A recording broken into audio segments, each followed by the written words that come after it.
Boa noite, pessoal. Muito feliz de estarmos aqui mais uma terça no quintal, reunidos, para receber hoje a nossa palestrante, Angélica, assistente social, Angélica Gomes da Silva, assistente social do Tribunal de Justiça de Minas Gerais, atuante na Vara da Infância de Uberaba e também militante do GRAAL, não é isso, Angélica?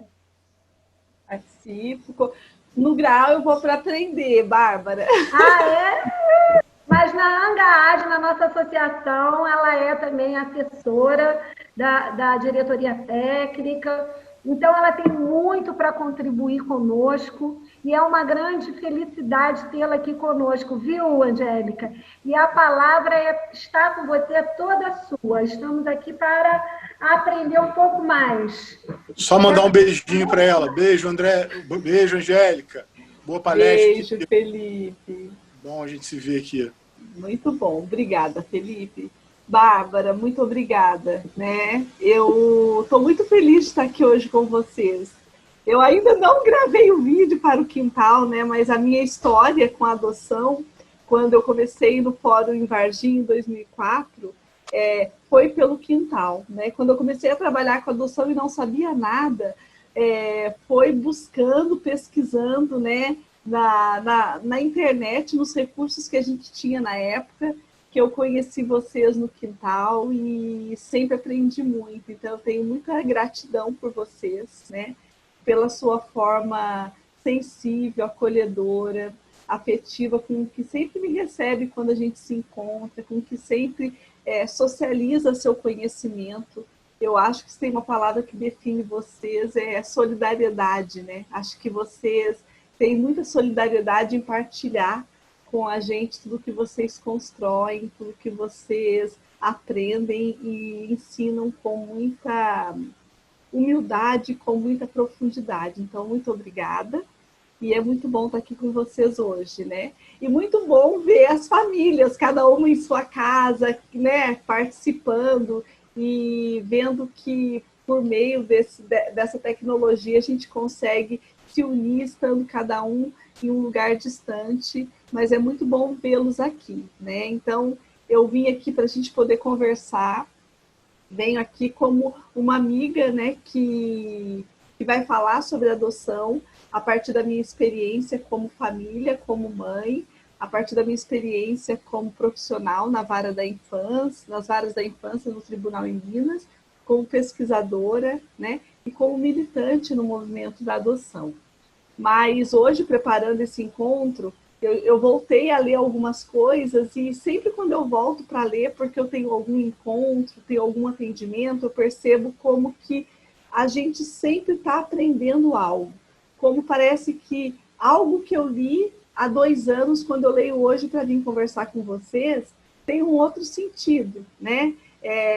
Talvez naquele momento não tinha me alcançado da forma como me alcançou hoje. Então, eu sempre falo que quando a gente vai viver a adoção, vai trabalhar com a adoção, ou vai defender, né, as famílias pela adoção, a gente tem que estar sempre muito aberto para poder aprender sempre, né?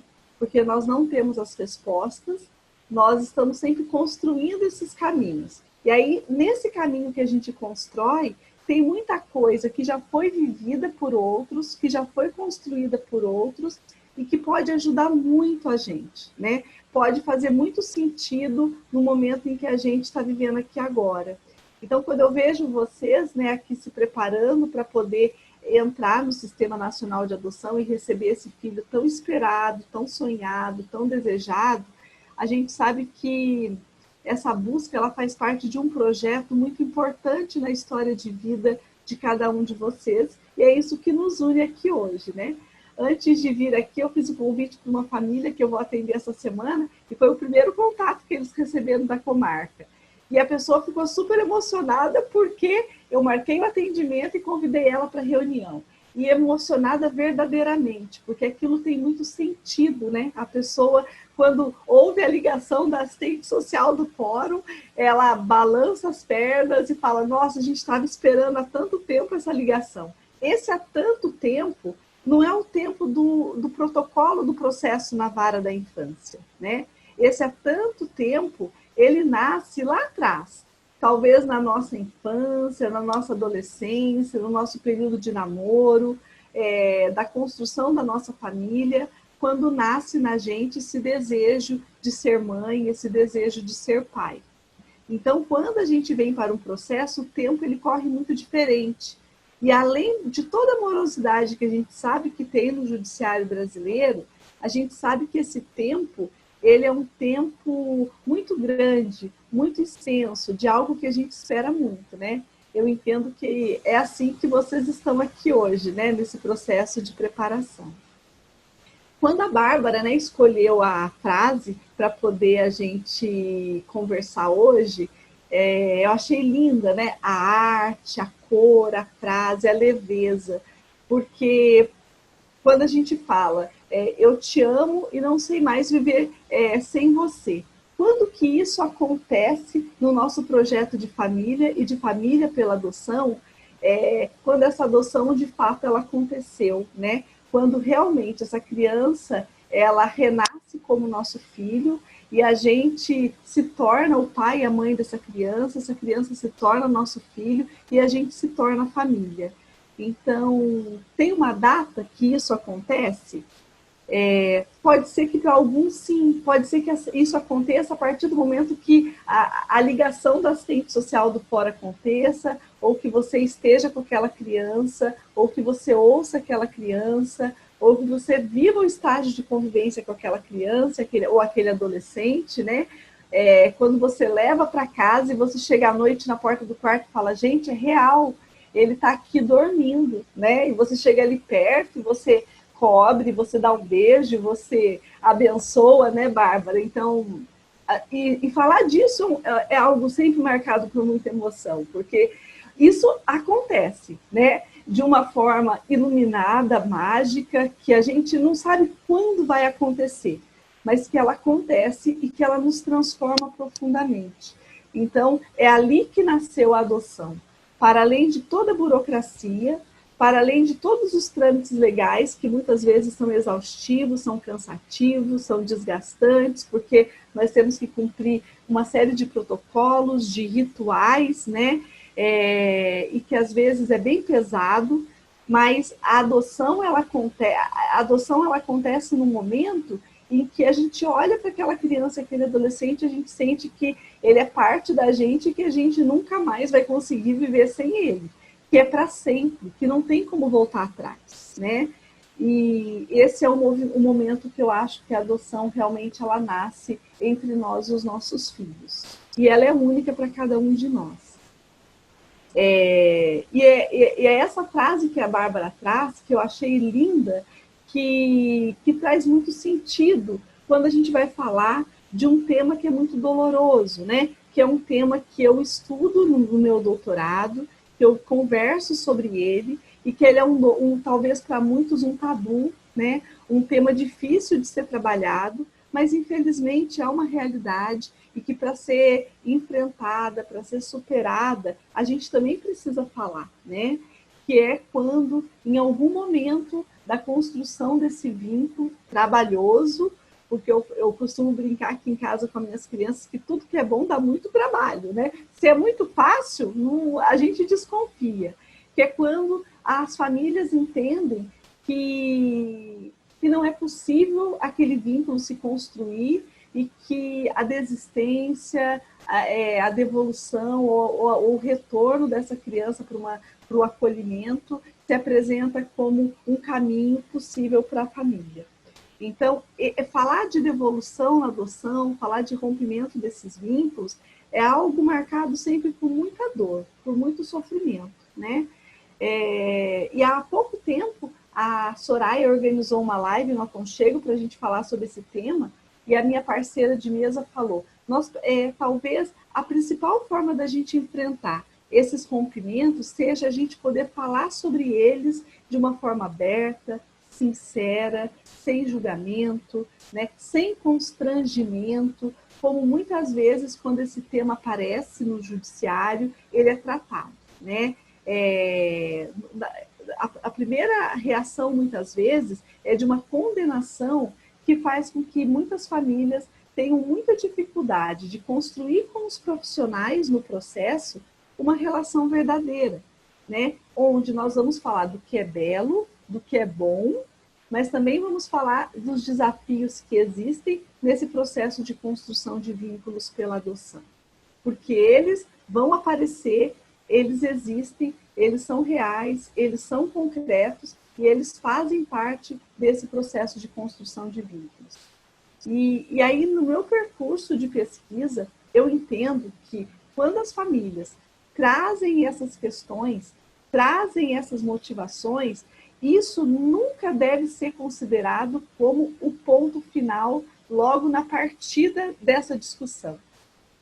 Muitas vezes, essa fala, quando ela chega, seja no grupo de apoio, seja para a equipe do judiciário, seja nos consultórios das profissionais que acompanham as famílias, seja particular, seja no SUS, essa família, ela está através dessa fala da desistência, da devolução, do retorno da criança, ela está falando, olha, a gente está vivendo um momento muito difícil e nós precisamos de ajuda, né? E esse pedido de ajuda, ele só vai aparecer se a gente conseguir acolher essa família sem julgamento, ouvir essa família, né? E aí entender o que está para além daquelas palavras, que muitas vezes podem ser duras para os profissionais que estão ali, difíceis para os membros do grupo de apoio, mas que nós precisamos falar sobre ela. E aí eu entendo, né, que a gente precisa voltar um pouquinho antes, quando a gente vai falar dessas dificuldades que podem aparecer. Essas dificuldades, elas aparecem também naquelas famílias que hoje, como eu, como a Bárbara, né, como outros que estão aqui, que já são mães e pais pela adoção, falam, olha, eu não sei viver sem essa pessoa na minha vida, né? Eu não sei viver sem saber que ele está bem e que ele está feliz, que ele está protegido, que ele está cuidado. Mesmo todas as famílias, né, que vivem as experiências da adoção de forma muito feliz, muito realizada, muito fortalecida, podemos falar que grande parte viveu em algum momento desse processo de construção de vínculos momentos muito difíceis. Momentos de muito desconforto, momentos de muita dor, momentos em que a gente não sabia fazer. Então, eu costumo falar com meu marido assim, se a gente souber fazer, a gente vai fazer. Se a gente não está fazendo, é porque a gente não sabe fazer. Então, a gente tem que buscar ajuda com quem pode nos ajudar a fazer diferente, né? Então, é sobre isso que eu acho que vocês que estão aqui no processo de habilitação precisam entender. Que nesse processo de construção, para a construção da família que a gente sonha, que a gente idealiza, como a Soraya falou na reunião passada, podemos sim viver experiências muito difíceis, muito desafiadoras. E alguns estudiosos, né, falam assim, que muitas vezes é nos momentos mais difíceis, de dores mais intensas, que o vínculo nasce, que ele se constrói, que ele se fortalece. E se a gente for pensar aqui para quem vive enquanto casal, quem enquanto casal não passou por momentos muito difíceis nessa relação? Alguém, gente? Alguém passou uma vida inteira, uma história inteira, sem nunca falar assim, nossa, será que eu acertei? Será que era isso mesmo? Será que ela é a companheira que eu quero para minha vida? Será que ele é o companheiro que eu quero para minha vida? Então, eu falo que a adoção, ela é um processo de construção de relações humanas, como tantas outras, permeadas por alegrias, por dores, por amores, né? Por momentos difíceis, desafiadores. E a gente só vai vencer e construir essa família que a gente está aqui nesse momento, sonhando, lutando para poder concretizá-las, se a gente estiver fortalecido o suficiente para poder passar por esses momentos que talvez sejam de tempestade e nesse processo a gente renascer. Então, eu considero que a adoção, ela é um renascimento, tanto para a criança e para o adolescente que é adotado, quanto para nós que somos pais pela adoção. Nós renascemos nesse lugar, né, enquanto família. E aí a gente precisa comer o quilo de sal inteiro, né? A gente precisa entender que a rapadura ela é muito doce, mas tem hora que a gente precisa do martelo para quebrar essa rapadura. Então eu achei ótima, né? E isso é uma coisa que eu admiro muito na Bárbara. A Bárbara é a pessoa que fala da adoção como ela é na realidade, né? Eu acho que a Bárbara é uma das primeiras pessoas que eu ouvi na minha história, né, de 2004 para cá, que sempre fala das belezas e fala com essa verdade que ela trouxe durante o momento que eu entrei na reunião. Se você não estiver preparado para isso, não embarque nessa história. Porque isso exige muita verdade nas relações construídas. Então, a adoção, ela não é um conto de fadas onde fomos felizes para sempre e também não é uma experiência onde estamos fadados ao fracasso. Não, é uma história de relações humanas com erros e com acertos. E aí a gente, quando entende isso, a gente respira fundo e entra mais tranquilo nessa experiência, de entender que talvez o desafio que eu estou vivendo aqui na minha casa pode estar sendo vivido lá na casa da Vanessa e do Léo, da Renata, não sei se a Renata é solteira, né? Se tem um par, mas assim, de entender que mostrar a fragilidade, o desafio que eu vivo, não me coloca num lugar inferior, não me coloca num lugar menor, muito pelo contrário. A gente precisa ser muito forte, ter muita coragem para mostrar aquele lado nosso, que não é o lado bonito que a gente muitas vezes quer mostrar nas redes sociais, né?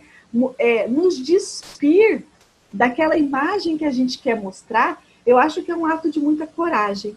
Porque a gente vive uma sociedade onde hoje a gente só pode mostrar o que é bonito, né? Então, agora na quarentena, que a gente está trabalhando em casa, tem hora que a gente entra na reunião, eu falo que se a gente conseguiu tomar banho, a gente agradece. Porque tem hora que aqui em casa minhas crianças têm aula até 15 para 1. E eu tenho reunião 1 hora. Então tem hora que eu entro aqui, eu torço para conseguir escovar o dente. Por quê? Infelizmente, essa questão hoje da tecnologia parece que exige da gente estar sempre bem, sempre bonito, sempre saudável, com o corpo performa, com a família perfeita, né? Então, buscar apoio, buscar ajuda nos momentos difíceis, eu acho que é o ato de mais bonito que nós, enquanto seres humanos, podemos nos mostrar, né? E aí, quando a gente vai falar desses desafios, é importante a gente entender que na adoção, nós vamos falar de relações. Relações que pode ser de uma pessoa solteira, né? De uma pessoa sozinha, ou de um par, que pode ser um casal de um homem, de uma mulher, de 2 homens, de 2 mulheres. Eu falo, né? Essa semana eu fiz uma habilitação de um casal lindo de 2 mulheres e elas trouxeram algumas preocupações em relação a essa questão. E eu falei, olha, para lidar com as questões que as famílias vivenciam, com os desafios, eu vejo que nesse lugar estamos todos iguais. Seja um casal hétero, seja um casal homo, seja uma pessoa solteira, seja uma pessoa que tem doutorado no assunto, um super trabalho, seja uma pessoa que chega não conhecendo nada da adoção. Eu falo que quando a gente entra nessa experiência, nós entramos no mesmo lugar. Acho que nós sabe que aquela linha do iceberg, que temos o que está em cima e o que está embaixo. Mas tem um lugar comum onde estamos todos. Todos nós que estamos aqui nesse momento construindo nossas famílias pela adoção. Então, nós temos um lugar comum. O que temos embaixo dessa linha diz respeito a cada um de nós, né? O que temos acima, o que aparece, também. Mas vamos lá para o que nós temos embaixo, né? Embaixo desse nível, dessa linha comum. Então, sejamos nós, pessoas solteiras ou casais, primeiro, eu acho que precisamos compreender que nós não chegamos juntos. Podemos entrar na sala da assistente social de mãos dadas. Podemos chegar na reunião do grupo de apoio de mãos dadas, com o mesmo passo em sintonia, né? Tem casal que anda até com o mesmo passo, de tão parceiro que é. Mas quando a gente chega para adoção e somos um par, nós não chegamos iguais, né? Nós chegamos com experiências e vivências muito diferentes que dizem respeito à nossa própria história nas nossas famílias. Então, como a minha família se construiu, qual é a minha referência de mãe, de pai, de irmão, de família, de apoio, de afeto, né? Como que os vínculos se construíram na minha história. Então, o exercício, né, que eu fiz há um tempo aqui no Graal e se a gente estivesse junto, infelizmente a gente não está hoje, mas espero um dia que nós possamos estar, é a experiência da gente se olhar no espelho. A peça-chave para a gente alcançar essa família que a gente sonha, ela está ali, né? Dentro de uma caixa, olhando no espelho. A gente precisa olhar para dentro de nós. Então, esse exercício ele tem que ser individual. E a gente precisa ser muito sincero com a gente mesmo, né? No sentido de entender quais são as nossas potencialidades, quais são as nossas dores, quais são os nossos lutos que precisamos viver, quais são as nossas experiências que só nós vivemos e que talvez nunca compartilhamos com o outro, porque aconteceu no momento em que eu deitei à noite, botei a cabeça no travesseiro e chorei profundamente porque algo me magoou profundamente, né? Então, o que me faz sofrer muito, o que me faz ser muito feliz enquanto pessoa, o que me realiza. Eu gosto do dia, eu gosto da noite, eu gosto de salgado, eu gosto de doce, eu gosto de praia, eu gosto de rio. O que eu gosto, né? Onde estão os meus desejos mais singulares? Singular no sentido de eu, comigo, né? O que tem naquele espelho que só eu conheço. Então, a gente precisa, no exercício da habilitação para adoção, fazer esse movimento. E esse movimento ele tem que ser sozinho num período do processo. Até para entender como que eu sonhei a maternidade e a paternidade para mim. Como que eu idealizei isso um dia? Como que eu imaginei que seria a minha experiência de ser mãe e de ser pai? Eu imaginei que eu ia ter uma barriga bem grande, ter o desejo de comer tijolo, como minha avó falou para mim, né? Ou eu sonhei que eu ia acordar de madrugada e ia ter um desejo muito esquisito e eu ia pedir para alguém que ia sair correndo de madrugada e trazer para mim, que eu ia acompanhar aquele bebezinho crescendo, que eu queria ouvir o coração dele, né? Como que foi isso para mim? Como a Soraya falou, no campo das minhas idealizações. O que eu fiz para que isso acontecesse? Eu investi tudo que eu podia nesse meu projeto? Bom, depois desse movimento que é individual de olhar para o espelho, a gente precisa se olhar se nós somos um par. A gente precisa se encontrar longe das rodas de amigos, longe da família, longe do grupo de apoio, longe da assistente social do fórum que fala muito, né, quando tá lá na habilitação. Nós precisamos talvez virar aquela madrugada, sabe? Que pode ser com chá, pode ser com água, pode ser com vinho, para quem gosta, né? Pode ser com uma caipirinha, pode ser com café, né? Pode ser deitado, enrolado no edredom, mas pode ser com uma toalha do lado, porque tem que ter choro muitas vezes, né? Aquele choro que a gente no outro dia, quando acorda, a pessoa fala, meu Deus do céu, eu não consigo trabalhar. Mas sabe aquele encontro como a gente nunca teve? Por quê? Uma coisa é um casal viver só os dois. Esse encontro, né? E aí a gente sonha o casamento, a gente sonha a festa, sonha o vestido, sonha a casa. Então eu quero a casa assim, eu quero o sofá assim, eu quero aquele jardim assim, eu quero um ofurô, eu quero uma churrasqueira na laje, eu quero a minha casa dos sonhos. Então, enquanto casal, vocês conhecem esses projetos, né? Que vocês foram construindo. E muitos casais que a gente atende né, no fórum, a gente vê que são aqueles casais que planejam tudo, né? Então, a gente planeja estudar, casar, estabilidade financeira, a casa, imobiliar a casa, e agora nós vamos viajar, aí trocamos de carro, aí temos o carro ideal. Aqueles casais super planejados e organizados. E aí, no momento que vai nascer o filho, pela primeira vez na experiência daquele casal, algo foge do planejamento, né? Que significado que tem isso para um casal que é tão sábio nas suas organizações financeiras, né? Tem casa que a gente vai fazer visita, eu falo, Jesus, né? Quando tiver uma criança aqui, como que faz esses copos, esses enfeites, né? Porque essa criança vai chegar literalmente bagunçando. E ela vai bagunçar a casa e ela vai bagunçar também a vida. E não quer dizer que essa bagunça é ruim, mas as coisas vão sair do lugar. Então, esse diálogo de se olhar, que pode durar uma noite, pode durar um final de semana, um mês, um ano, 2 anos, esse diálogo tem que acontecer. Onde a gente vai se mostrar para o nosso parceiro, para a nossa parceira, de uma forma como a gente nunca se mostrou. Despido de todas as nossas aparências, onde nós vamos tentar mostrar para ele o que temos de mais profundo na nossa essência, né? E essa conversa, ela precisa acontecer antes do filho chegar.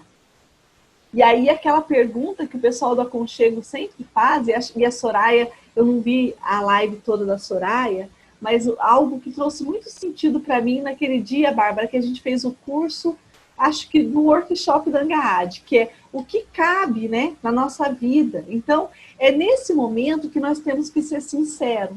Olha, eu acho que eu não investi tudo que eu tinha que investir no tratamento para engravidar. Eu acho que eu queria investir mais nisso. Eu acho que não, eu acho que para mim já deu. Eu não aguento mais esse tratamento que para mim mexeu muito com a minha cabeça e com o meu corpo, né? O que é isso para a mulher que passa por esse tratamento? Eu não consigo mensurar porque eu não passei por ele. Mas só quem vai saber falar desse lugar é quem viveu. E será que o nosso parceiro estava nos olhando? Ou a gente tomou dezenas de injeções e as pessoas esperaram que a gente estivesse sorrindo numa festa com a família, que a gente estivesse disposto para o cinema, que a gente estivesse disposto para a faxina, né? Tem mulheres que passam por essa experiência e a única coisa que elas querem é ficar quietinhas com ela mesma. E elas querem que o parceiro fale assim, hoje o dia é seu, eu vou te trazer um chá, eu vou te trazer um suco, eu vou ficar só aqui com você, né? E não vou falar nada. Então, o que é esse lugar? Eu acho que, enquanto casal, a gente precisa. Por quê? Quando a gente chega, e se esse casal, ou essa pessoa solteira que deseja adoção, tiver a oportunidade de, nesse processo de olhar para o espelho e olhar para o par, estar num grupo de apoio, é muito bom. Porque ali no grupo de apoio, eu falo que é onde a vida real acontece. Então, é onde você vai ver aquele casal que chega com 5, que chega com 2, que chega com um bebê, mas não consegue assistir a reunião porque tem que ficar sacudindo, né? Ou então que faz um depoimento, nossa, ele não está conseguindo ser alfabetizado, isso acontece só na minha casa. Então, os elementos que o grupo de apoio à adoção traz enriquecem esse diálogo de uma forma que atendimento no fórum nenhum é capaz, né? Eu sou pesquisadora, eu sou estudiosa, eu gosto de ler muito, mas eu falo que nada se compara à experiência do vivido concreto, né? Ouvir alguém que viveu aquilo dar um depoimento. Aquilo é de um sentido. Então, eu falo que o casal ou o pretendente à adoção que tem a oportunidade de estar num grupo, e acho que a Vivi está aqui, né? É que nós estamos aqui no Zoom e eu não sei se ela está no YouTube. Isso é gratuito. Ninguém te cobra nada. São pessoas, né, generosas, que estão ali partilhando a sua experiência de vida porque acreditam que, além de ter o seu filho em casa, ela quer que as crianças que estão no abrigo também estejam em suas casas. Elas também querem se fortalecer para poder acolher melhor esse filho, né? Então, elas se reúnem, levam um lanche, um suco, e se for aqui no Graal, a Irene faz um suco de capim-cidreira com limão, e aí as crianças comem, a gente conversa e cai no chão e o suco vira. É a vida real.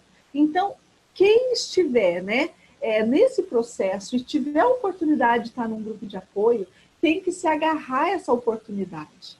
E não só apenas até o filho chegar, mas entender que estar ali, mesmo que em alguns momentos a gente se afaste, é fundamental para poder a gente se fortalecer enquanto família, né?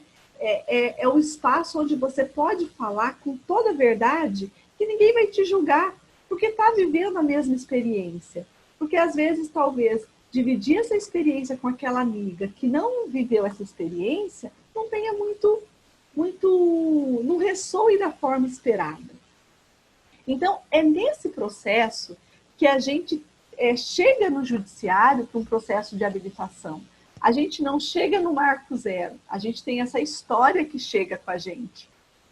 E aí, eu não sei se nós temos colegas aqui do judiciário, eu acho que é fundamental, nesse processo de habilitação, a gente ter um canal possível de um diálogo verdadeiro, onde as famílias entendam que possam ser elas mesmas. E não falar tudo decoradinho, porque eu sei que é assim que a assistente social do fórum quer ouvir, porque senão eu não vou ser habilitado. E aí, se eu já não pude gerar o filho biológico, eu não vou poder, eu também não vou ouvir um não no judiciário, né? Então, eu acho que enquanto judiciário, nós ainda pecamos muito por não... porque temos muitos desafios ainda para construir esse espaço da habilitação como o espaço desse diálogo aberto, verdadeiro e sincero, onde cada um possa se expressar como realmente é, né? Com as suas fragilidades e com as suas potencialidades. Porque todos nós, seres humanos, temos esses dois lados, né? Temos os nossos desafios e somos capazes de aprender, e temos nosso potencial. Temos muita coisa boa que sabemos fazer, ainda podemos ensinar e podemos compartilhar e podemos ajudar o outro com aquilo que nós sabemos fazer, né? Então, é assim que a gente chega nesse lugar do processo de construção das famílias. E por outro lado, eu entendo que dessa relação tem a razão maior de ser, né? Onde a adoção se centra, que são as crianças e adolescentes que esperam nesse momento por uma família. E que essa família pode ser algum de vocês que estão aqui nesse momento. Então, quem são essas crianças? Essas crianças, elas são reais, elas são concretas, elas existem. E é a partir dela que toda essa estrutura é construída, dos grupos de apoio, do trabalho no judiciário, do trabalho da rede. Por quê? Elas são a razão de ser de todo esse elo, né? Então, a gente precisa saber que quando nós vamos para a adoção, a gente já tem que ter muitas coisas resolvidas com a gente. Porque no momento em que a gente fala sim para aquela criança, aquele adolescente, ela é a razão de ser, né? Ela é que precisa ocupar o centro da nossa vida. Então, naquele momento, não tem como a gente falar assim, nossa, eu não posso me afastar do meu trabalho não vive sem mim. Não. Nós não somos insubstituíveis. Não somos. E quando a gente entende isso, dá um alívio tão grande, porque a gente percebe que a gente pode sim, e é um direito nosso, se afastar na licença maternidade e se entregar para a construção do vínculo com os nossos filhos pela adoção, porque a gente vê que muitas famílias sofrem de ter que se afastar, porque o trabalho, e a gente entende que para muitos, dependendo do lugar do trabalho, realmente a pessoa ela é muito importante, ela é essencial para o desenvolvimento. Mas a gente precisa entender que a adoção ela vai exigir disponibilidade, tempo e qualidade nesse tempo. Então, não estou falando que a gente tem que abandonar toda uma vida e se entregar totalmente, mas entender que aonde pudermos ser substituídos, vamos ser, para poder nos dedicar ao máximo para a razão de ser desse momento que a gente está buscando, né? E entender que essas crianças e adolescentes reais que estão no acolhimento, nenhuma está por conta de uma experiência leve, simples, rasa, né? Todas as crianças e adolescentes que estão no acolhimento e que vão, né, para a colocação numa família pela adoção, elas vêm de experiências muito importantes que deixam marcas profundas na subjetividade, né?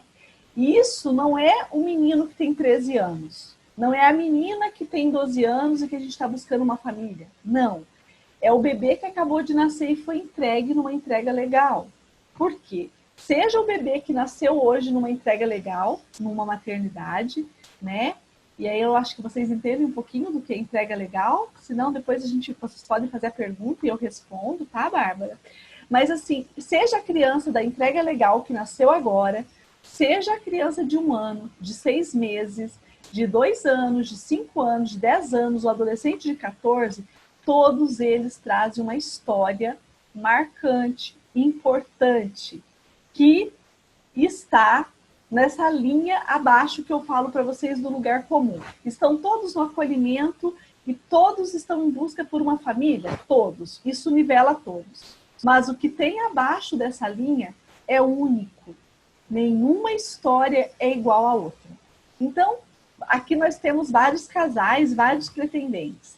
A gente pode falar, nossa, essa história, a história da Angélica é muito parecida com a história da Bárbara, ou a história da Viviane.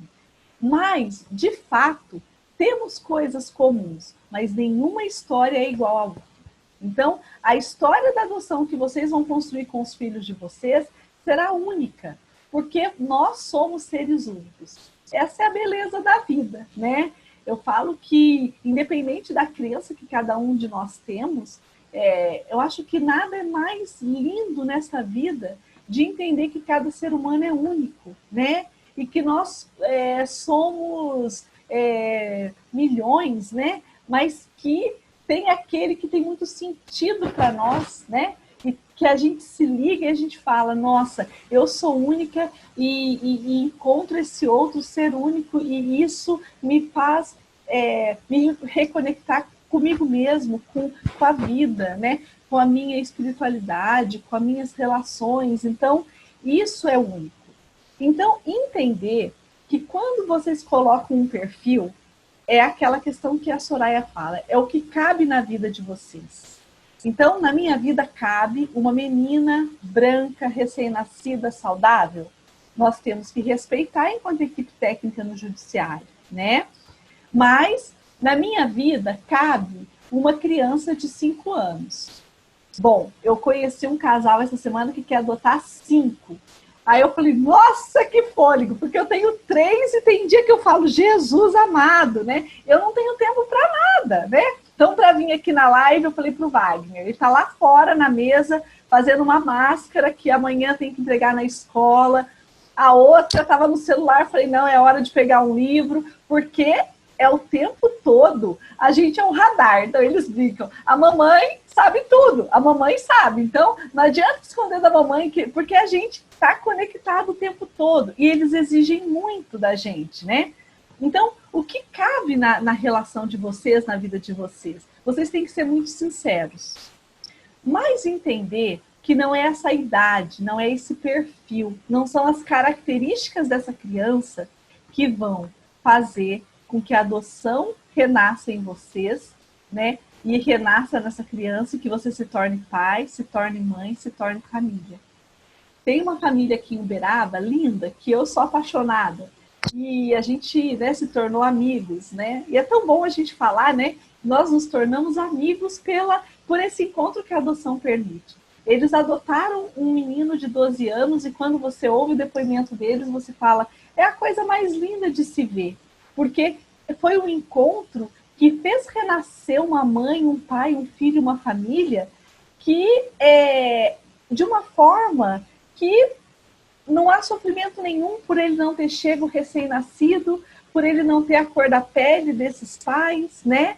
Porque o que vai tornar esse lugar de pai, de mãe, de filho, de família possível é invisível aos olhos.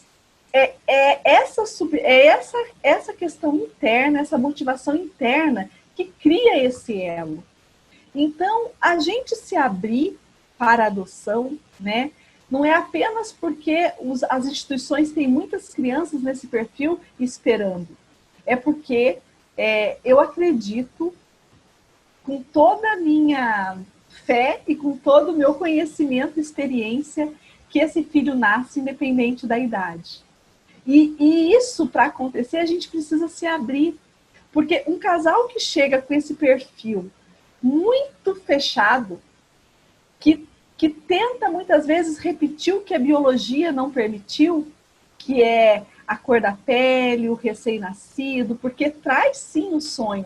Eu quero cuidar de um bebezinho, né? Eu quero poder acompanhar esse bebezinho todos os dias.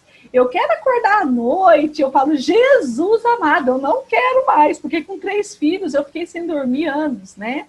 E eu emagreço muito fácil. Então, a minha mãe, quando eu chego em Caraguá, fala assim, nossa senhora, ela só pergunta assim pra mim, o que você quer comer, filha? Porque parece que ela sempre acha que eu tava com fome.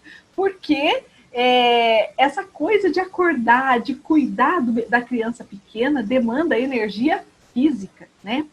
Então, quando a gente vai habilitar um casal que está lá numa faixa etária, eu falo, vocês já pensaram daqui 10 anos, quando ele estiver indo para os, né? Ou daqui 15 anos, quando essa criança estiver querendo sair à noite, agora a pandemia não, mas a pandemia vai passar e eles querem sair, eles querem. Como que você vai estar nesse momento, né? Então, a gente poder estabelecer esse diálogo verdadeiro e começar a refletir sobre coisas que a gente não estava refletindo. Mas é importante a gente refletir, né? Porque esse sonho do bebê talvez faça com que você fique um tempo maior nessa fila de espera. E se você for esperar nessa fila de espera pelo bebê daqui 4 anos, você também tem que projetar daqui 4 anos como você vai estar na sua saúde física, nas suas condições de vida objetivas. Porque quando você coloca um perfil dessa forma, você vai esperar mais. Porque esse bebê, quando você coloca nesse perfil, ele tem que nascer, né? Um casal que coloca um perfil de um bebê recém-nascido, essa criança tem que nascer. Essa criança, ela não está no acolhimento agora.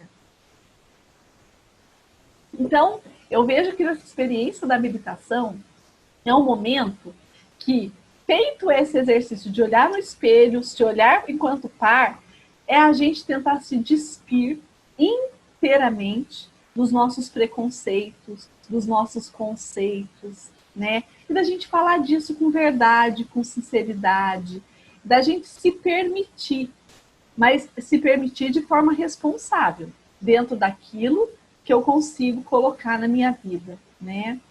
Então, entender que essas crianças e adolescentes, independente da idade, trarão suas histórias. E olha, eu, né, como assistente social, atendo no fórum esses processos e falo como que essa criança é forte, como esse adolescente é forte, porque se ele chegou vivo aqui, é porque ele tem muita pulsão de vida dentro dele. Porque eu, no lugar dele, vivendo tudo que ele viveu, talvez não teria sobrevivido. Então, olha a beleza interna que há nessa criança e nesse adolescente, né? Porque, via de regra, às vezes a gente fica muito preocupado com os desafios, com os nossos medos, com aquilo que é ruim e que ele pode ter pela idade. E aí eu acho que quando a gente se vai além disso, a gente pode começar a pensar, nossa, que guerreiro que ele é, né?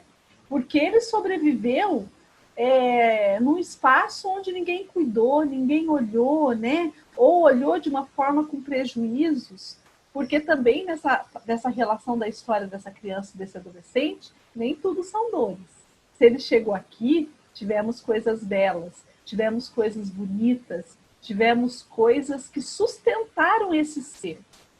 Então, quando a gente adota essa criança, esse adolescente, ele traz com ele a sua história.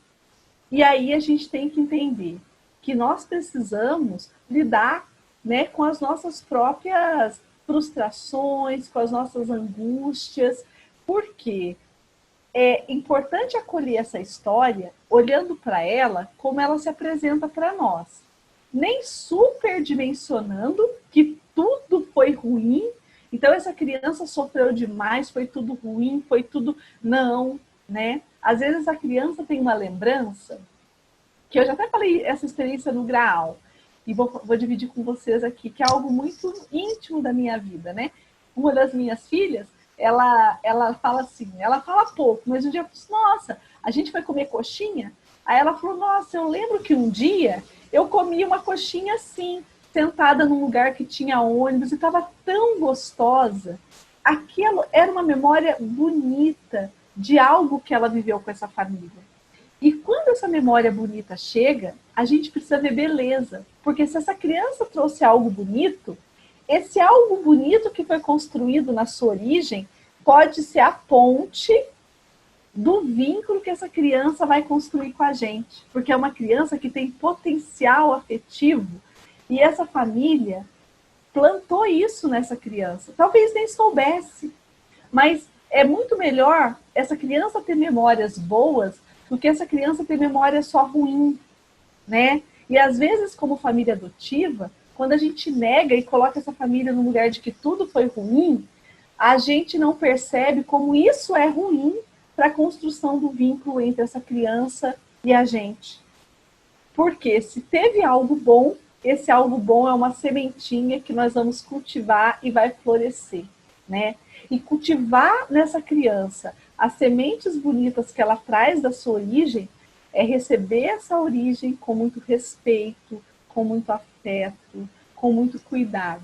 É adotar essa criança por inteiro. Não tem como falar, olha, eu trago você, a gente faz um corte e isso ficou lá. Não, né? Então, na adoção, a gente vem construindo um processo, e aí eu não sei meu tempo, Bárbara, e você me dá um toque, tá? Por favor. De entender que essa construção, ela vira uma página, mas nesse livro, a gente não apaga o que está escrito ali. Isso pertence a essa criança, e nós não temos o direito de tirar dela. Nunca, né? Então, quando a gente adota essa criança, a gente vai começar a construir, a partir dali, uma nova história. Aquilo não é o marco zero da vida dela, mesmo que ela nasceu e foi entregue. Não. Como que foi essa gestação? Como foi a relação dessa mãe com essa barriga? Em que contexto ela foi gerada? Isso é o mundo que ela tinha antes. Isso pertence a ela, né? Então, a gente precisa entender que a gente precisa conversar. Nós damos conta de acolher essa história? Nós damos conta de acolher o que é bonito e o que é feio nessa história? Né? Então, é uma pergunta para vocês aqui que estão se habilitando. Então, nesse encontro de uma criança que viveu questões importantes, que gerou esse encaminhamento para adoção, a família que adota, ela protege essa criança, né? Ela protege essa semente. Eu vejo crianças e adolescentes como sementes, né? Como diz a música do Gonzaguinha, né? A semente mas não é a semente do amanhã, é a semente do hoje, né? Mas nós precisamos entender que esse acolhimento por inteiro, o que essa criança viveu de difícil, vai aparecer. E precisa aparecer. Porque não é possível que ela passou por tantas questões difíceis e isso não vai precisar aparecer. Porque precisa aparecer para ser cuidado. Porque se não aparece, a gente também não mobiliza para poder buscar o cuidado que ela necessita. E aí a gente precisa entender que nem sempre essa criança, ela é uma criança carente, que vai abrir os braços, vai falar, mamãe, papai, me ajuda, eu te amo, você é tudo para mim. Crianças e adolescentes que passam experiências difíceis, traumáticas, pedem cuidado da forma mais difícil que a gente pode imaginar. E é aí que muitas vezes os desafios na adoção se apresentam. Porque a forma como ela pede não vai ser na linguagem que nós aqui que estamos nessa reunião entendemos. essa linguagem, como que diz? Culta, né? Do uso das palavras, do português, da concordância. Não. Essa criança, muitas vezes, eu vejo que a gente vai conversar com ela, às vezes a gente quer dar aquele sermão, né? Eu falo que tem dia que a gente quer dar uma palestra para o filho. Eles estão olhando para nossa cara, e aí aí eu falo assim, mas eles não estão entendendo nada que a gente está falando.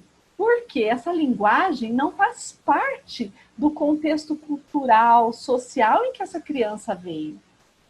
Então, a gente percebe que entender que nós precisamos abaixar, no sentido, não é abaixar a palavra, a gente precisa se situar no lugar dessa criança e entender quais são as palavras até que cabem nesse lugar.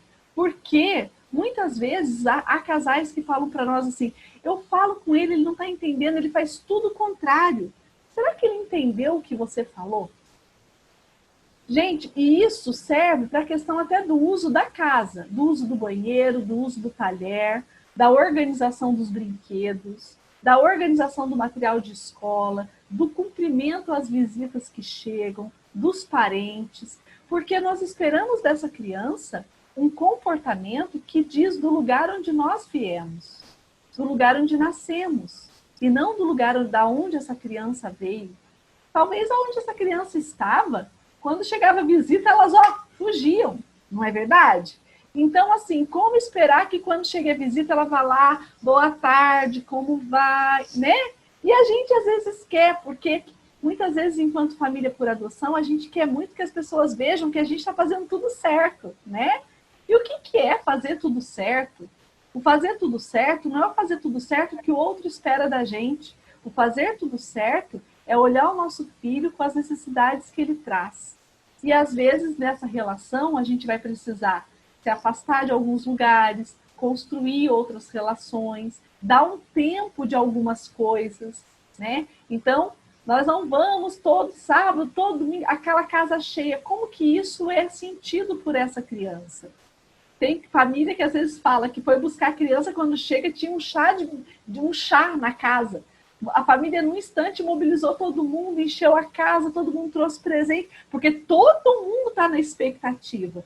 Mas, às vezes, a gente precisa entender e colocar os limites. Olha, família, vocês vão ter o tempo de vocês, mas respirem, né? Por quê? Essa criança, primeiro, precisa se conectar com os pais que estão chegando na vida dela. E se chega muita informação, muita gente, todo mundo cuida, todo mundo manda, todo mundo põe ordem, ela pode estar muito confusa, né? Quais são os papéis que cada pessoa tem na minha vida? Então, essas questões que falam, né, que podem motivar a devolução, eu vejo, gente, que é muito os desafios que chegam e que se a gente não tiver muito consciente do nosso lugar como pai, como mãe, a gente pode entender que romper vínculo é a forma mais fácil de resolver o problema. E não é. Né? Tem que ter investimento, tem trabalho, tem choro. Essa criança ela vai desorganizar a vida de vocês. Porque, enquanto casal, nós jantamos com os amigos toda terça-noite. Nós almoçamos com a minha mãe uma semana, com a minha sogra na outra semana. Eu estou escrevendo uma tese de doutorado, eu estou fazendo um tapete de crochê que eu quero terminar, eu estou fazendo um curso de bolo. Quando essa criança chega, ela chega e a gente não vai ter mais o mesmo tempo que a gente tinha para tudo, né? Então você arruma, ela desarruma, internamente a gente se desarruma. Às vezes a gente percebe que quando é um par, um dos dois tem dificuldade de aceitar que o outro participe da educação do filho. Um quer fazer tudo e não permite que o outro exerça o papel parental. Aí, na hora dos desafios, fala, eu estou fazendo tudo sozinha, ela ou ele não me ajuda em nada. Mas, bom, como que o cuidado com a criança se estabeleceu?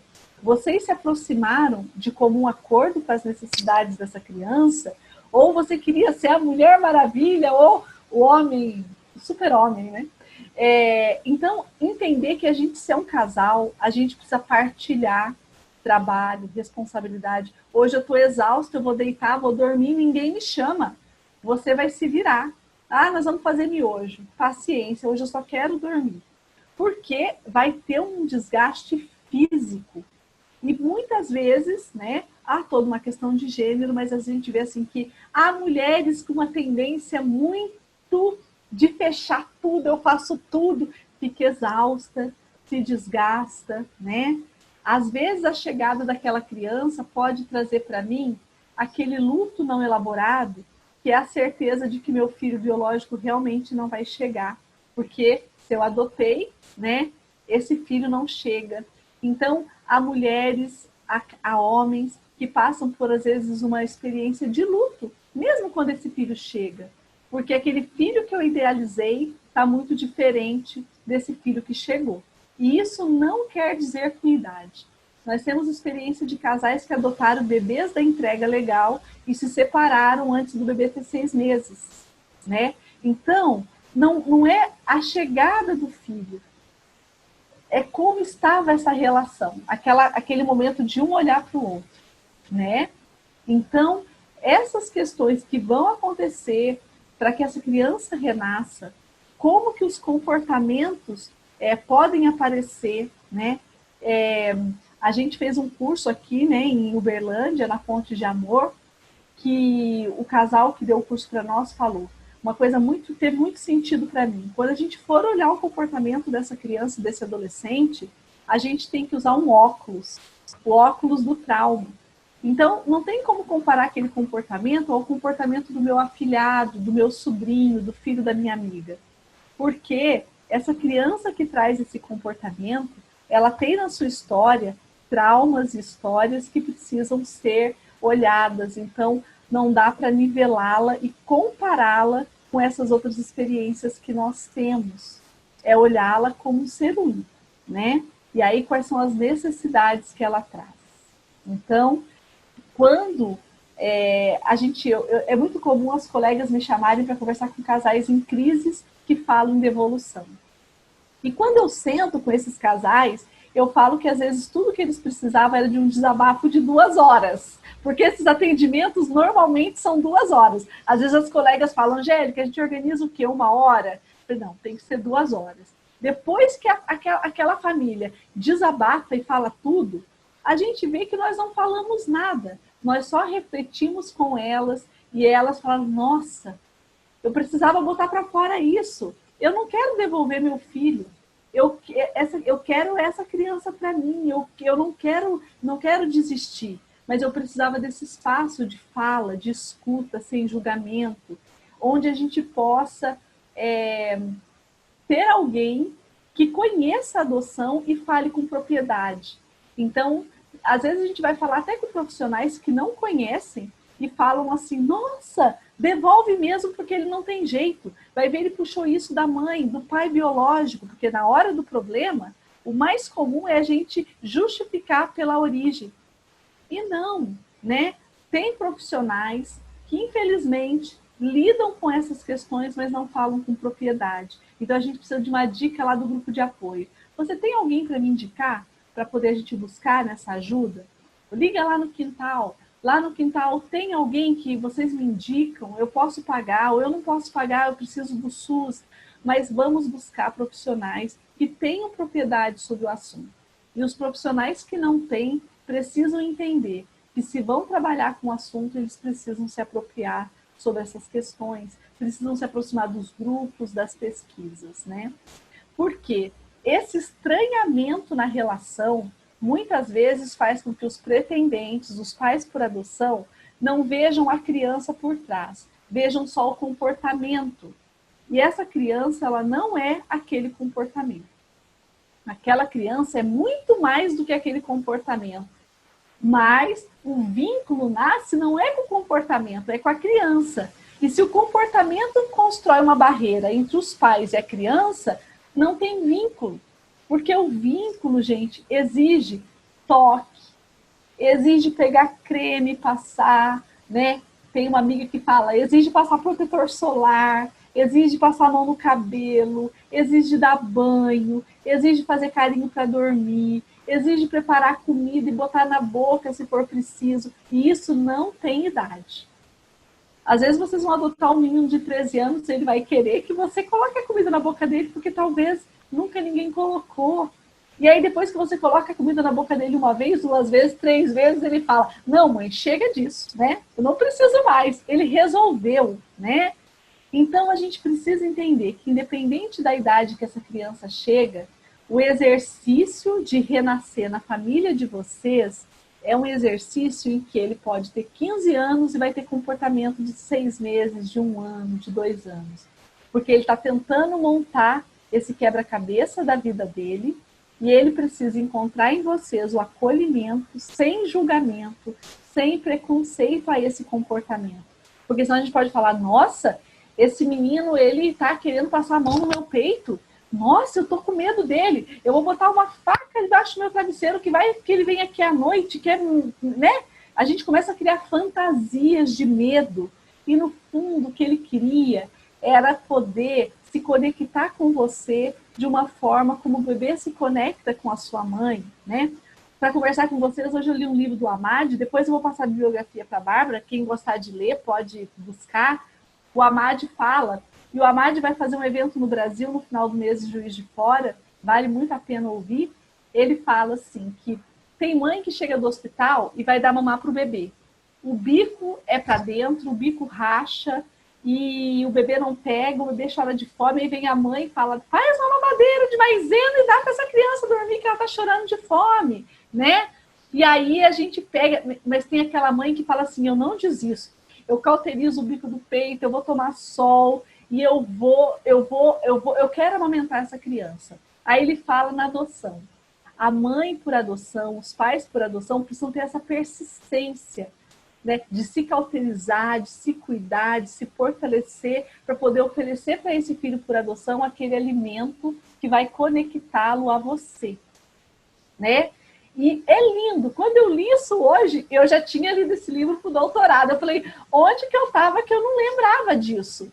E tem muito sentido. Por quê? Esse filho, ele quer da gente um alimento que não é o leite, muitas vezes, mas é um alimento para a alma, para o corpo e para a alma. Então, se a gente vê o comportamento desafiador que nos desanima, que nos entristece, não desistimos. Vamos olhar o que tem por trás do comportamento, cuidar do comportamento. E quando eu falo cuidar, não é só cuidar da criança e do adolescente, é cuidar da gente. Porque muitas vezes quem mais precisa de cuidado para lidar com isso não são eles, somos nós. Mas o mais fácil é a gente responsabilizá-los. Porque são eles que precisam de ajuda. E quando quem precisa de ajuda somos nós, para poder lidar com as nossas dores, com as nossas frustrações, com as nossas angústias e voltar também como uma mãe por inteiro, um pai por inteiro, nessa relação que é para a vida toda. Porque há desafios que a gente supera no primeiro dia, há desafios que a gente supera no 10º, no primeiro mês, no ano, há desafios que talvez a gente supere só quando esse nosso filho for pai na vida adulta.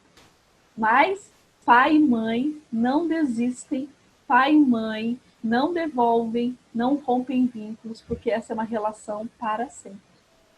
Bárbara, acho que é isso. Eu estou à disposição. Angélica, maravilhoso. Eu ia pedir para todos abrirem os microfones, que eu acho que está todo mundo querendo dar uma salva de palmas para a Angélica. Agora é a hora de abrir o microfone.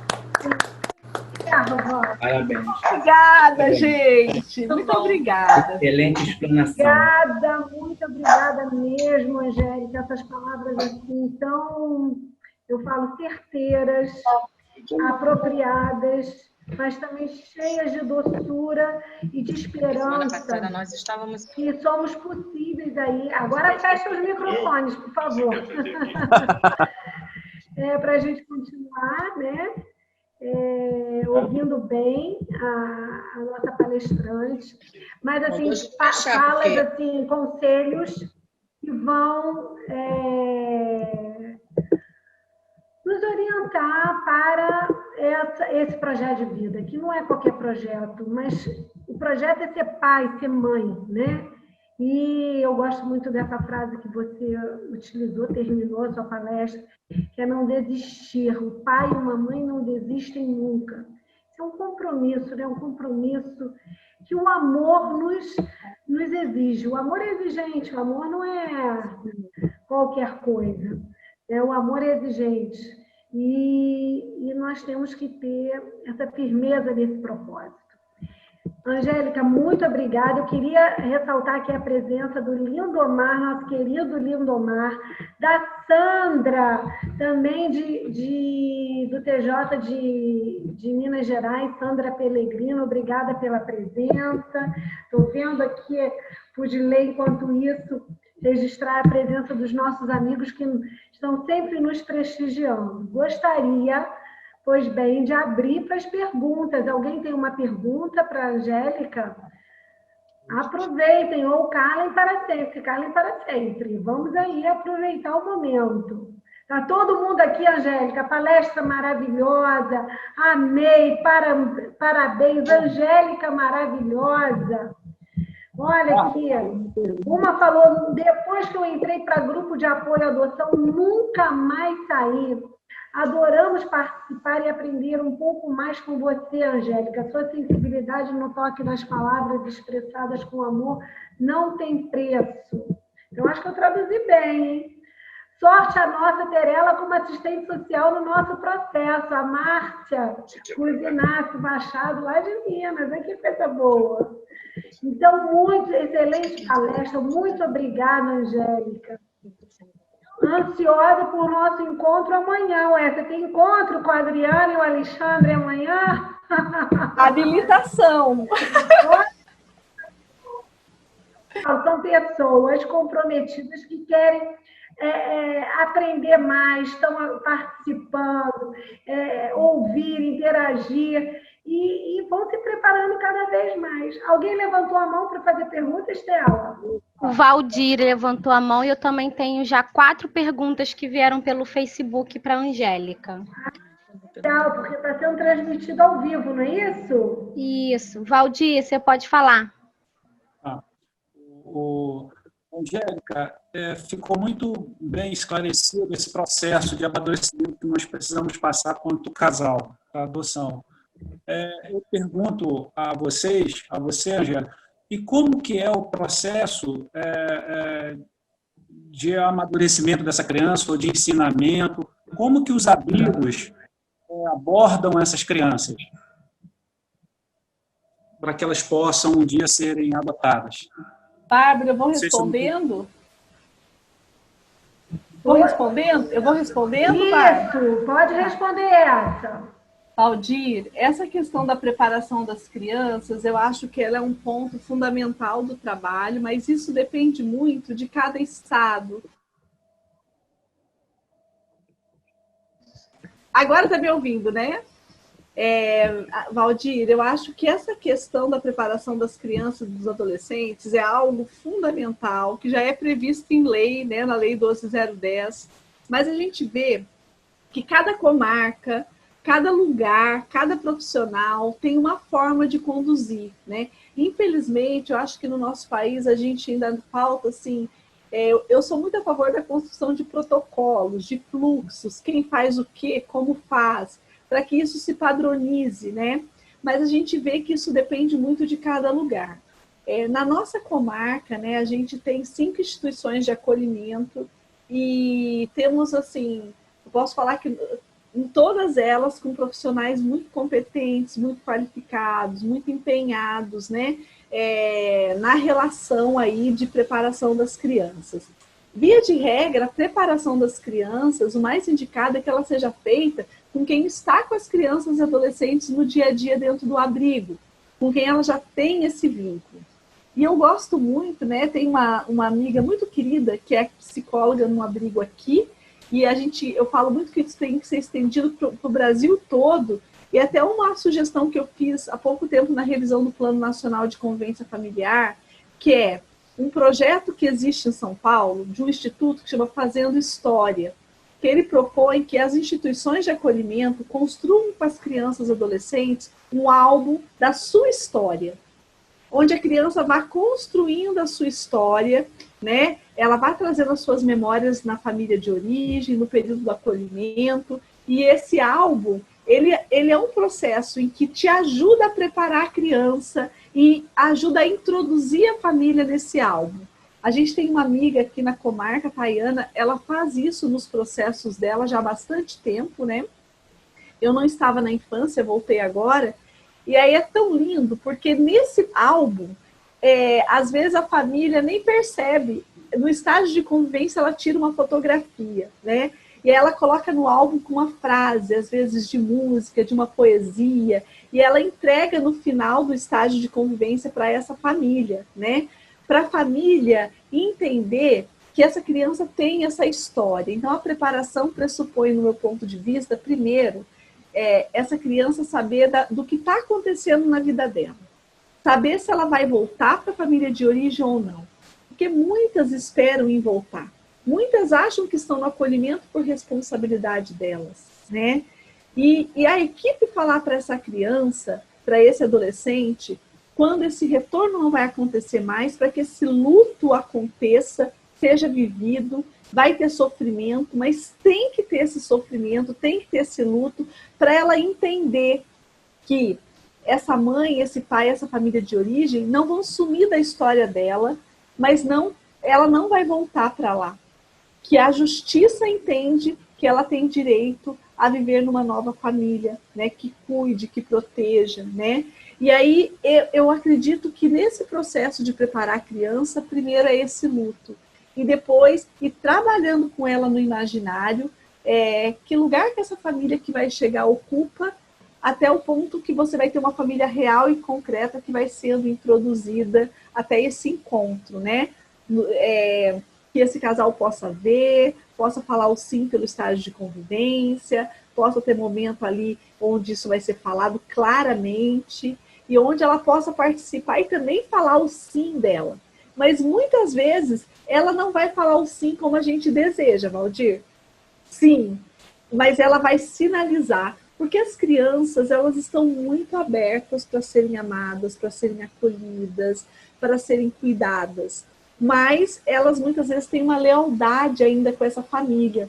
Então, a equipe do acolhimento, a equipe do judiciário precisa deixar as coisas muito claras. E aí a família que chega e falando que nós não vamos ocupar o lugar de ninguém, né? Vocês vão ter o lugar de vocês na vida dela e aquele lugar daquelas pessoas continua fazendo parte da história dela. E ela vai entendendo isso, né? Conforme a idade, conforme a maturidade, né? E aí vocês vão tendo esse suporte da equipe quando a equipe tem esse trabalho. Então vai depender muito da equipe e do lugar onde vocês vão conhecer esse filho de vocês, que pode ser no Rio, mas pode ser aqui em Uberaba, não é verdade? Então, e hoje o Sistema Nacional de Adoção permite que aconteça em múltiplos lugares. Era isso, Valdir. Estela, Oi. faz as perguntas.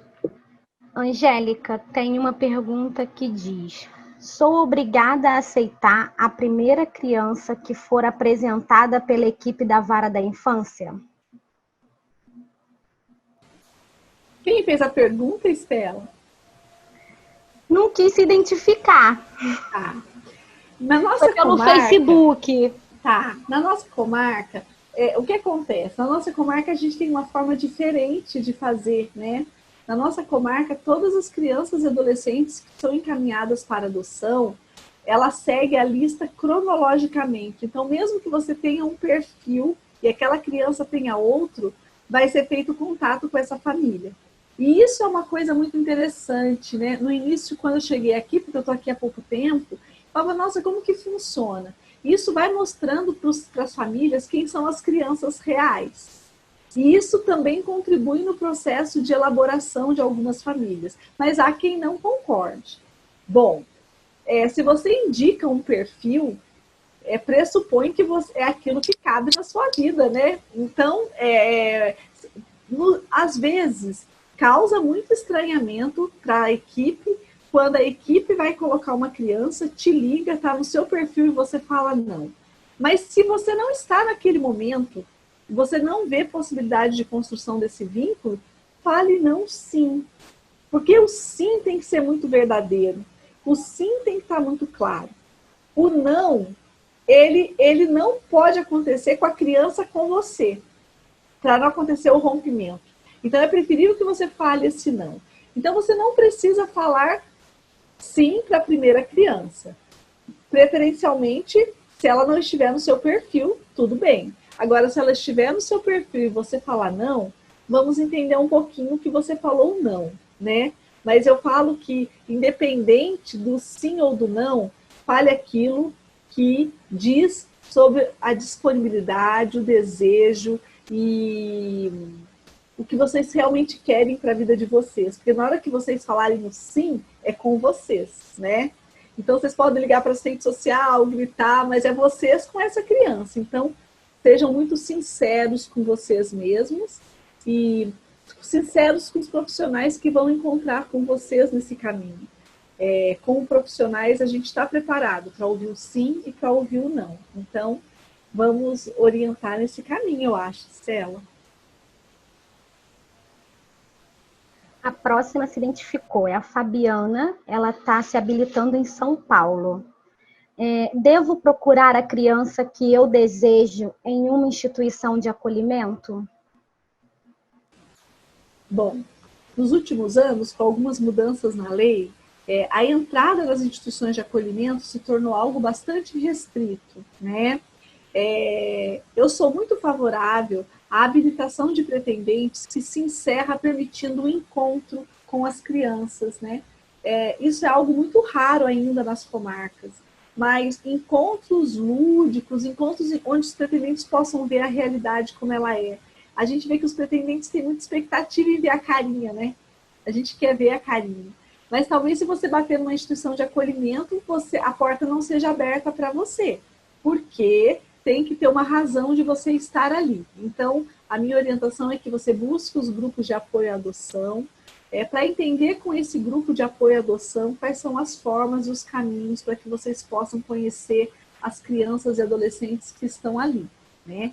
Há alguns grupos hoje de busca ativa, como a SEJA de Pernambuco, né? Onde as crianças que estão aptas à adoção, disponíveis para adoção, podem ser vistas de uma forma segura, legal.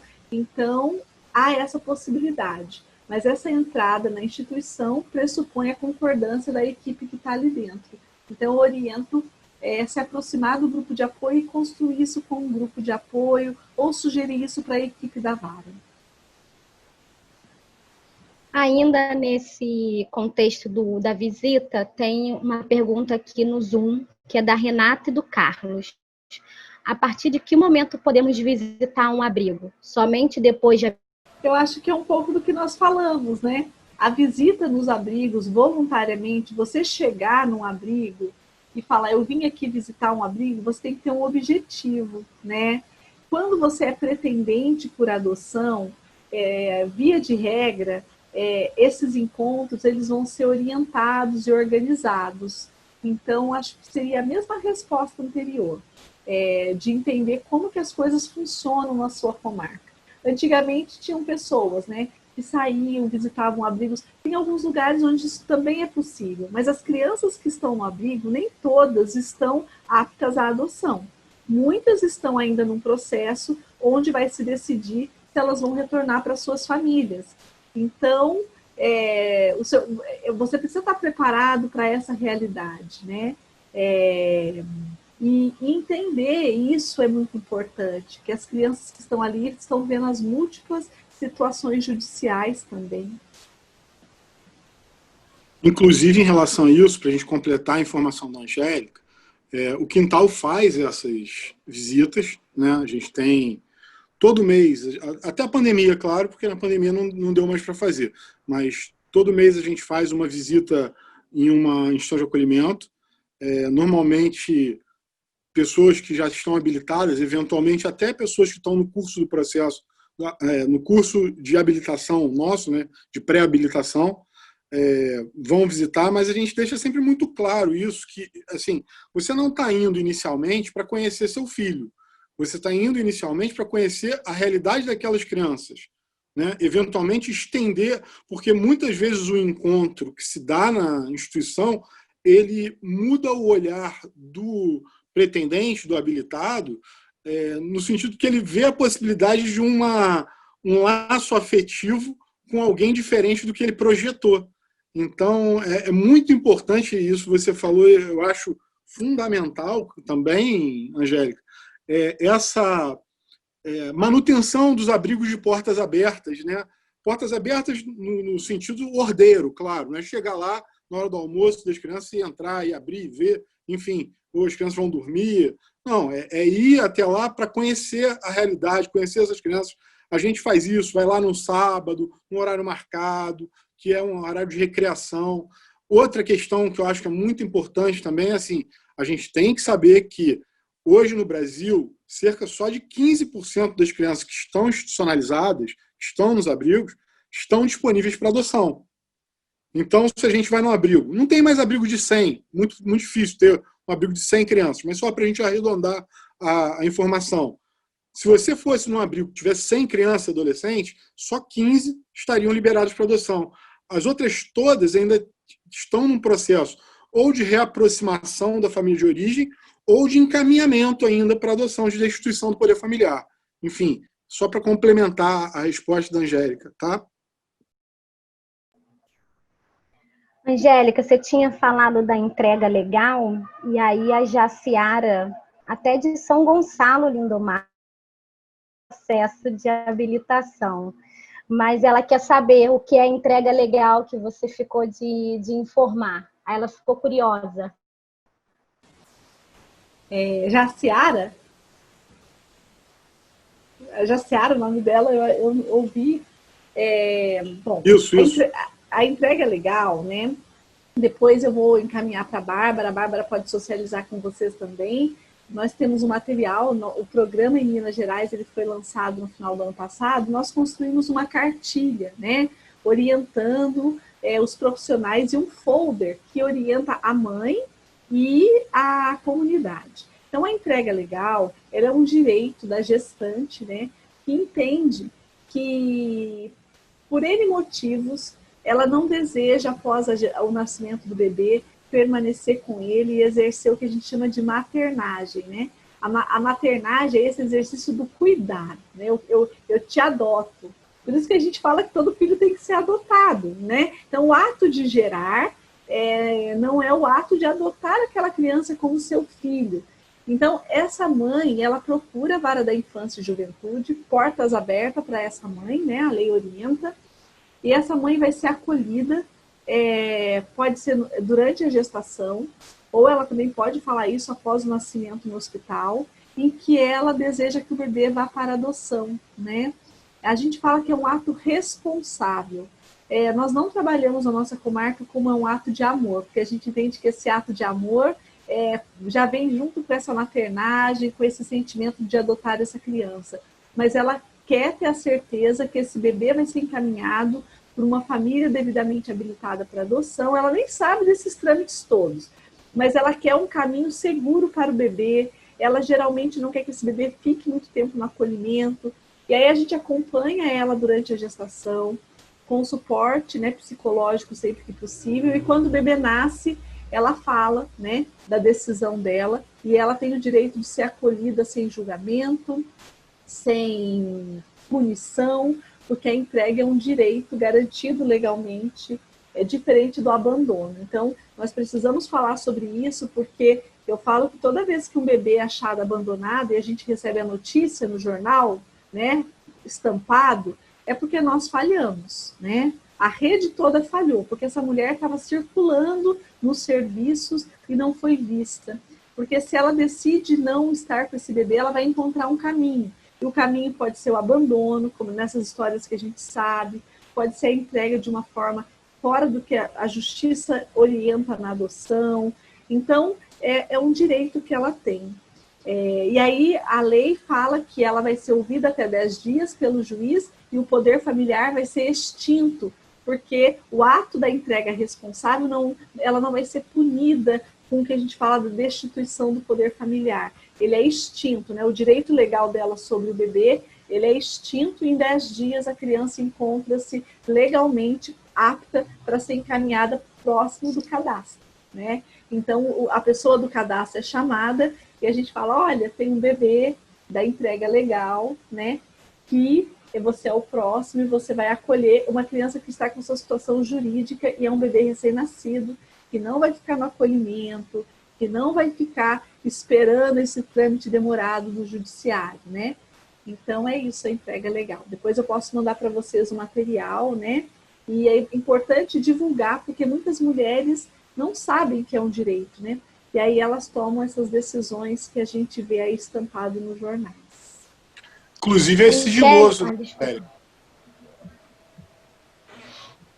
Quer falar, Felipe? Não, queria falar com a Angélica mesmo. Inclusive, o ato dessa entrega é sigiloso.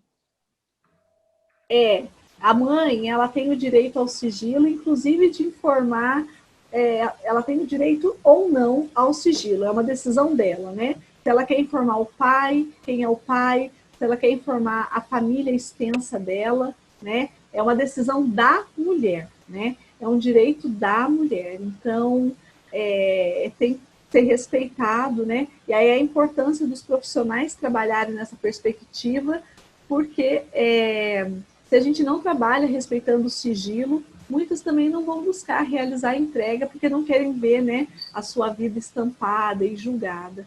Isso é um compromisso ético, né, que eu entendo, nosso profissional de estar trabalhando nessa perspectiva, e eu entendo que agora a entrega legal não pressupõe essa mãe estar em dificuldades financeiras para cuidar do bebê.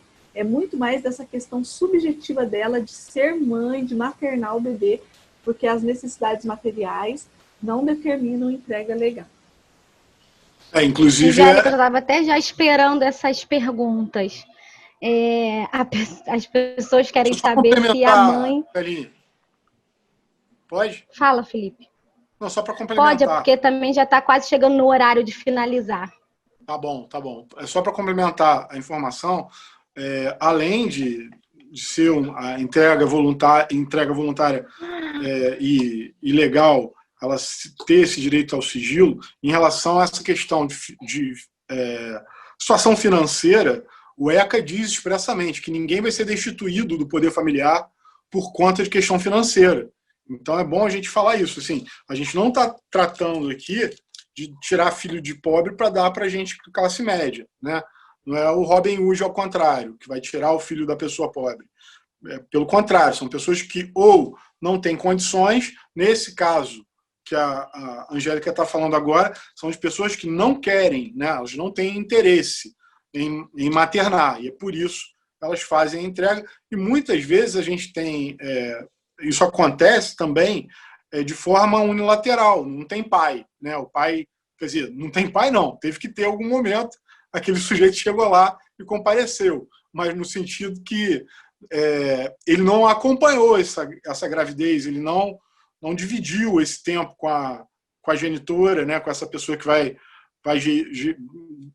dar à luz, né? Falando, e aí a partir disso muitas vezes é mais difícil para a mulher, quando eventualmente o pai está junto, fazer essa entrega, porque aí normalmente é uma família, a família se compõe. Mas voltando à questão cerne aqui do que eu estou falando, é importante a gente entender que entrega legal ou destituição do poder familiar nunca tem a ver com falta de carência, falta de recursos, né? Não pode. Assim como vocês também não podem deixar de ser habilitados por carência de recursos, né? Por outro lado, enfim, pode dar... Bom, nós vimos que esse tema é instigante da entrega legal e a Angélica já fica automaticamente, não digo convidada, mas intimada a voltar no quintal para falar sobre entrega legal, tá bom? Mas nesse momento nós temos que pensar nessa preparação, em tudo que a Angélica colocou aqui antes, né? Para nos capacitar, que serve para nós ficarmos fortalecidos nesse projeto de vida, que é isso que é importante. Não sei se a Estela fez a pergunta do Rafael, como se dá aproximação física com o filho. No nosso caso, temos filhos naturais já. Não, Babi, eu ia fazer quando o Felipe pediu a palavra. Como se dá aproximação física com o filho? No nosso caso, temos filhos naturais e isso é automático. Eu imagino que ele tenha filhos naturais e esteja perguntando quando chegar os filhos por adoção. Angélica.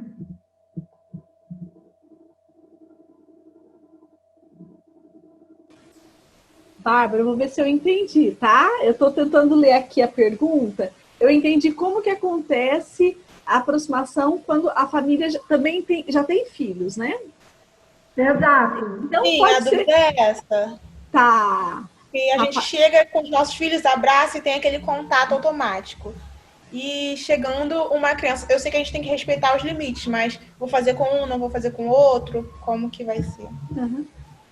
Eu acho que viver é a melhor resposta. Acho que a gente precisa, às vezes a gente fica pensando como que vai ser, né? Nossa, como que vai ser esse momento? Vou contar para você um pouquinho como foi no meu caso. Nós fomos buscar as nossas filhas numa cidade vizinha, eu morava em Varginha, e eu tenho um filho biológico, um grilo falante, né? E aí nós chegamos com as meninas e fomos buscá-lo na escola. E aí ele estava na expectativa, porque ele sabia que a gente tinha ido para uma audiência e que as irmãs iam chegar. Aí ele chegou no carro e as meninas estavam sentadas. E a gente, olha, esse é o Caio, né? Essa é a Laura, a Bia. Aí elas falaram assim, tia, como que é o nome dele? Ele, tia não, ela é sua mãe. Ela é minha mãe? Ela é sua mãe. Então, mãe, como que é mesmo o nome dele? Nunca mais. E a gente nem tinha chegado em casa, né? A gente pegou, saiu de Paraguaçu, né? Da cidade de onde elas nasceram, e aí Varginha dá o quê? Menos de 40 minutos. No caminho, aconteceu. Então, assim, não se preocupem como que isso vai acontecer, porque a vida vai mostrar o caminho, né? E agora, como cada criança eu falo assim, que aqui em casa cada um é de um jeito. Então tem aquela que acorda assim, né?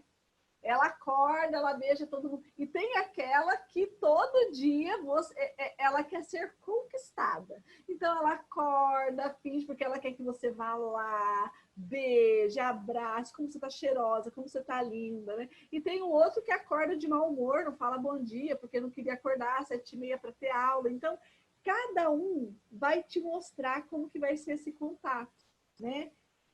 E quando esse contato você vê que tem resistência, você vai buscando caminho. Eu acho que essa coisa do creme, né, que eu falei, ai, nossa, tá cansado, vamos fazer uma massagem nesse chulé, que o pé tá doendo, porque a questão do toque é muito importante, mas às vezes as crianças que vêm para adoção têm no toque uma experiência negativa. Então, como tocar essa criança exige muita sensibilidade da nossa parte, né? Ela entender que o toque pode ser bom, porque para algumas crianças, às vezes, os toques que ela teve, né, não foram bons. Então, é elas que vão trazer, né? Mas eu falo que a casa, quando já tem criança, eu acho que tudo ajuda muito. Não sei, para ser bem sincero, nem lembro como era a casa com uma criança só. A sensação que eu tenho é que eu sempre tive a casa cheia como eu tenho hoje, né? Mas fica tranquila, que isso acontece. Muito bom, Angélica. Agora, para a gente fechar a nossa noite, que faltam assim, 10 minutinhos, mas a Estela ainda vai ter que fixar a chamada. Eu queria fazer um convite para a Viviane dar o depoimento, assim, os melhores momentos, Viviane, para que eles possam usufruir da sua experiência, né? Que a partir de tudo isso que a Angélica contou, que a Angélica também fala de um lugar não só de equipe técnica de vara da infância, mas de mãe também, né? Mas você vai contar um pouquinho da sua experiência aí, os melhores momentos, por favor, pode ser? Claro. Perdeu a oportunidade, né, Angélica? Eu sou pidona, uma coisa que eu sou é pidona. Muito bom, Viviane. Obrigada aí pelo convite, Bárbara. Então, os parabéns aí pela Angélica. Eu não perco nenhuma reunião com ela, porque eu sempre aprendo bastante. Né? E, para quem não me conhece, eu sou Viviane Amaral, né? Eu tenho 2 filhos, o Lucas e o William, sendo que o Lucas nasceu através das vias biológicas, né? E o Williams nasceu para mim pela adoção aos 18 anos, quando estava saindo já do abrigo para o mundo aí. Então, assim, a minha história é longa, não vai dar tempo de contar tudo, né? Mas, resumidamente, foi uma adoção, assim, um pouquinho diferente, né? Porque a maioria dos pretendentes aí escolhem um perfil, né? Com idade de crianças menores, de bebês, e eu sempre estou aí na luta, né? Para que, como a Angélica falou, né, que as pessoas possam refletir, né, sobre essa maternidade e essa paternidade ser exercida aí com um jovem, com um adolescente que está lá na casa de acolhimento querendo ser filho, né, porque assim como o meu Williams, né, ele foi já abrigado com 10 anos de idade, já quase 11, então ele não chegou bebê no abrigo, né, ele já chegou grandinho. E aí, assim, ele, né, como meu marido fala, é uma vítima, né, de uma família que negligenciou com seus cuidados, vítima da sociedade que foi omissa com ele, e passou aí esses 8 anos no abrigo, né, com experiências bem difíceis, né, teve poucos momentos bons, mas teve, e antes disso ele morou nas ruas, né, já tinha sido abandonado. E aí eu trabalhei muito essa questão com o meu marido aqui. A gente ficou 6 anos para decidir essa adoção de um adolescente, né? Isso que a Angélica orientou aí é muito importante, porque eu queria um adolescente e o meu marido queria uma criança menor. E a gente teve que amadurecer muito e aprender muito, escutar muita gente para poder amadurecer essa questão e se preparar para a adoção de um jovem, né, que veio com uma bagagem tão pesada, com uma história de vida, só que ele também nos aceitou com a nossa história de vida, né? Eu sempre falo que eles têm a oportunidade, nós temos a oportunidade de escolher um perfil e eles não. E o meu filho estava aberto, assim como os que estão lá ainda estão abertos para serem filhos, para receber a família, né? E muitas vezes eles não são escolhidos, né? Eles não são desejados, né? Porque as pessoas fantasiam muito essa questão de maternar só um bebê ou uma criança pequena. Então, eu respeito também quem escolhe esse perfil, como a Angélica falou, né? Tem que ver aquilo que cabe dentro da família, mas não é impossível ser trabalhada essa questão, de ser amadurecida essa questão e de ver, de ter um olhar diferente para esses meninos e meninas que estão lá nos abrigos, né? De braços abertos, querendo ser amado, querendo ser filhos, né? Assim como o meu filho estava, né? E nos adotou também como pais, né? Adotou a família inteira. E tem muitos desafios, sim, mas é uma experiência maravilhosa. Teve restrição, teve teste, mas a gente que é pai, né, a gente não desiste nunca, né? Como foi muito bem falado aí, é um dia de cada vez.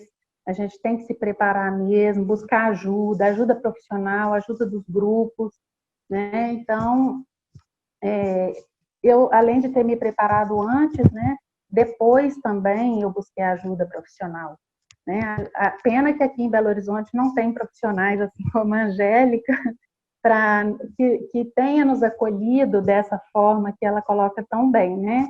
A gente sofreu muito preconceito, inclusive pelos profissionais da vara aqui, e falar que não ia dar certo, enfim, era uma coisa nova para todo mundo também na época, né? Ninguém tinha passado por uma adoção dessa, né? De adotar um jovem que estava saindo do abrigo, então eu acredito que foi mais por isso também, né? Porque ninguém tinha tido uma experiência e talvez elas não estavam sabendo lidar com aquilo, né?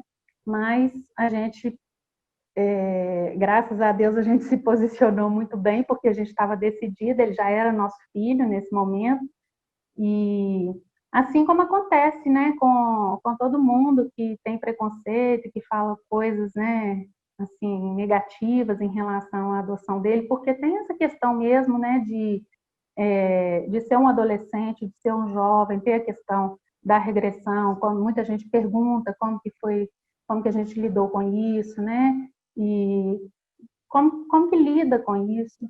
Tem a questão do preconceito, então são muitas questões da sexualidade, né, que é pouco falado nas reuniões, nas lives, como que é colocada essa questão da sexualidade com um adolescente, né, que está aí com tudo aí aflorando, né, e aí de repente nasce um filho nessa fase para a gente tem que se preparar bastante, né, é bem desafiador, mas é assim, uma experiência maravilhosa, né? E se aí, não sei como que é na cidade de você, se puder conhecer o abrigo, conhecer esses meninos e meninas que estão lá, né, esperando uma família, eu acho bem importante, né?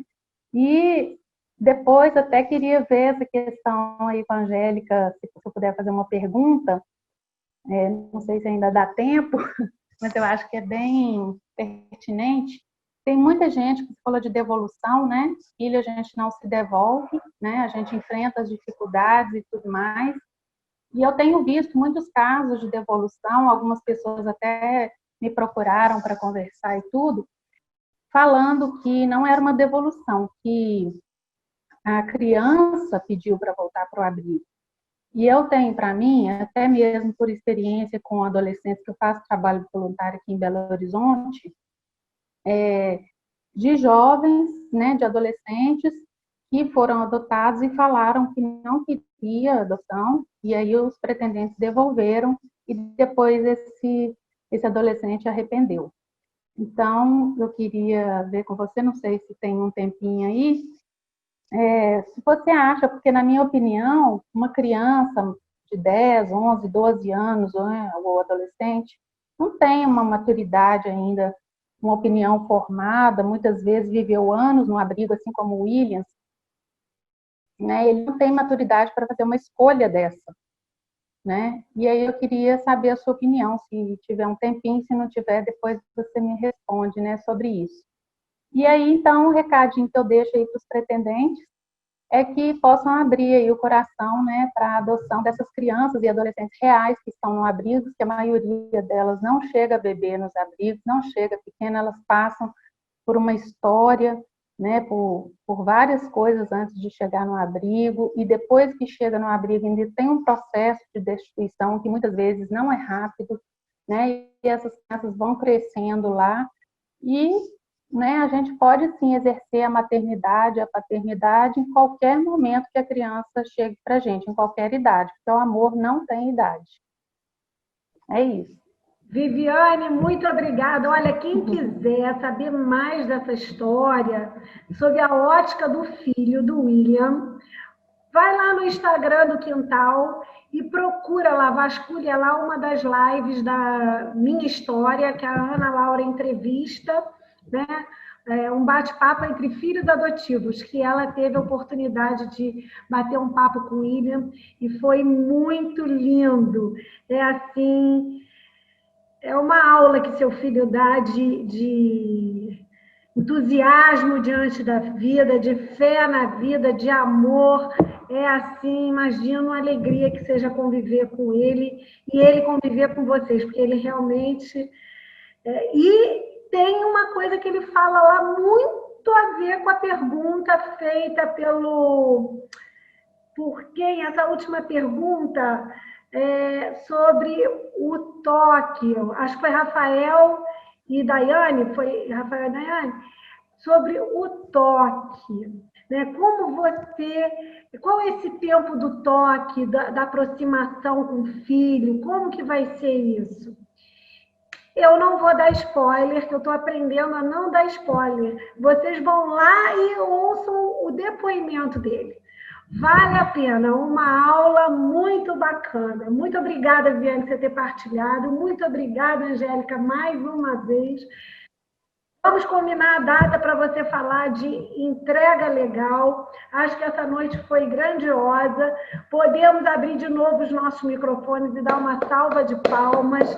Agradeço a presença de todos.